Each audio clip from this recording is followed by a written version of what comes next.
Hi guys, welcome back to my YouTube channel. In today's tutorial, I'll be learning how to cut this Ankara short. If it is something you are interested in, let's get started. For this tutorial, I'll be using 2 yards of Ankara fabric. I have my scissors, my tailor's chalk and my tape rule. The first thing to do is to place my fabric on fold, just as you can see me do.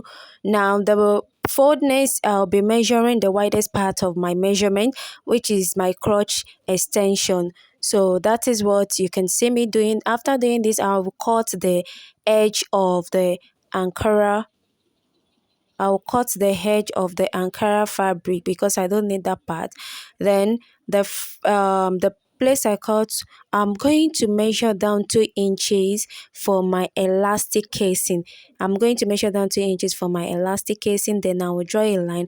The new line I drew will now serve as my waist line. So from there, I will measure down 8 inches for my hip line. I'll measure down 8 inches for my hip line. Then after doing this, I'll measure down my crotch line. To get my crotch line, that's going to be my hip measurement divided by 4. Quarter of my hip measurement will give me my crotch line.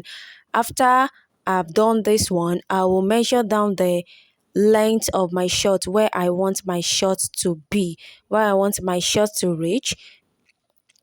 Then I'll be measuring my hemming allowance.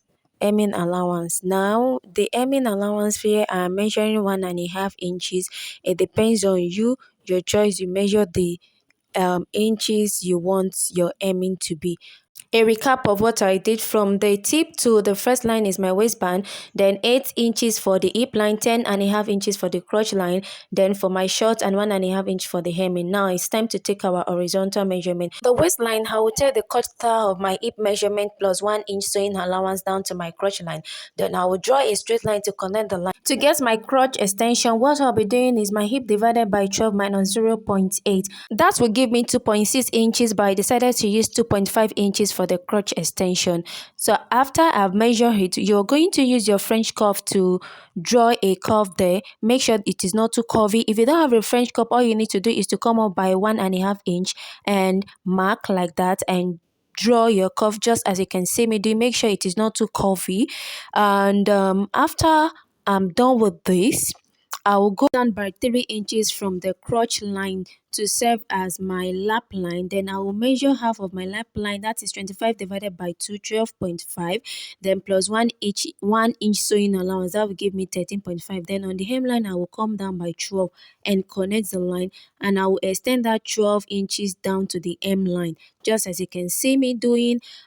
Here I am cutting out the part of the fabric I needed for my short before cutting out the actual measurement I took out. And you can see I took out all my measurement already: my crotch line, my crotch extension, my short length, and the hemming measurement. As you can see now, let us cut out. To cut out, first you need to fold that hemming part upward, just as you can see me doing, and cut out. This is to prevent the side from getting shorter by the time you're stitching and turning in the hem.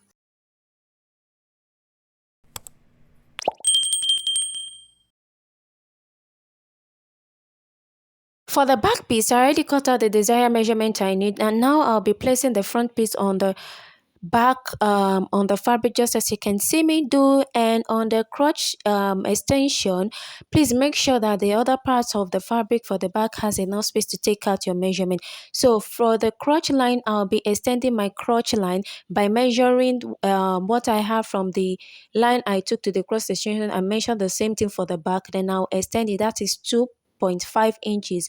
Then I'll be taking in 2 inches for sewing allowance all through for the back piece.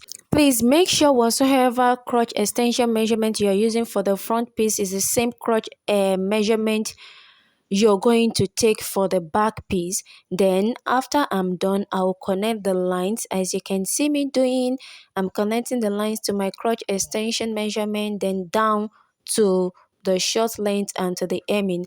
And I'm trimming out the excesses before cutting out the fabric. Now, just as I did for the front, you can see me folding up my hemming line before cutting it out. And here we have for the front and for the back piece. Now for this back piece, you will notice there's no 1 inches up. That is because we are using an elastic, so there's no need to extend the back piece up by 1 inch. For the sewing, you stitch that part I'm showing you with my finger for the front and for the back. And we are done stitching. As you can see, you open it, then you arrange the front and the back piece together. When you open, you will discover that the front piece is shorter than the back piece. Don't worry. All you need to do is to align the two pieces together. Make sure they are aligned. And as you can see, I aligned it and I am using the pin to hold it down. Then you repeat the same thing for the other side also. Make sure they are together. Once you are done pinning it down, then you move to the down part of the short, the crotch area. As you can see me do, make sure the front crotch and the back crotch are aligned together also. Then you use the pin to hold it down, just as I am doing.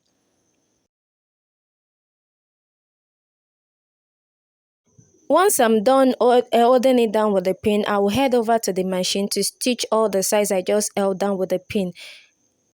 I'm done with the stitching. You can see how neat it is coming out. The next thing is to fold the elastic casing just as I am doing. Then I will stitch it down all through and leave a small place for the elastic for me to pass the elastic. For the elastic, I reduced my waist length by 5 inches and I added 1 inch sewing allowance. You can reduce as many inches as you want depending on how firm you want the elastic band to be. Yeah, you see me using the pin to pass the elastic through the elastic casing through the little space I left when I was stitching the elastic casing earlier. And as you can see me doing, I keep pushing in through my pin to the other part of the open space, just as you can see. Then I bring it out and align it together, make sure they're aligned. Then I pull my elastic inside to make sure it is randomly distributed all through the waistband. Then I'll stitch it down just as I am showing you. After I'm done with that, I'll insert it inside, then stitch up the open space, close it up, and we have our waistband. Then I will go to the hem, turn it in just as you can see me doing, and stitch it down.